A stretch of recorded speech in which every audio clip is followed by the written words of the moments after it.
আমাকে ছাড়ার পর তুমি হয়তো নতুন কাউকে পাবে।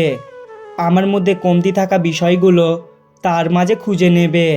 সত্যি বলতে তুমি প্রথম প্রথম তাকে পেয়ে ভাববে ভালো কাউকে পেয়েছো। প্রথম প্রথম সে তোমার অতীতের সব কিছু মেনে নেবে। তোমাকে পাওয়া বা ইমপ্রেস করার জন্য যা যা করা প্রয়োজন সেগুলো সব করবে। এমনকি তোমার সব কিছু মেনে নেবে।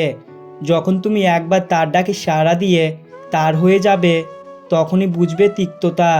নিমিষেই তার তোমার প্রতি ভালো লাগা কমে যাবে, তোমার প্রতি মানসিক অত্যাচার বাড়বে। তারপর কিছুদিন যেতে না যেতেই তুমি আলাদা হতে চাইবে। সেদিন তুমি বুঝবে যাকে তুমি ছেড়ে এসেছো তার মতো তোমাকে কেউ ভালোবাসবে না, এমনকি ভালোবাসতেও পারবে না। জোর করে আমি কিছু পেতে চাইনি কোনোদিনও। না সঙ্গ, না কথোপকথন, না গুরুত্ব, না ভালোবাসা। আর আমি বিশ্বাস করি অনুরোধ করেও এইসব পাওয়া যায় না।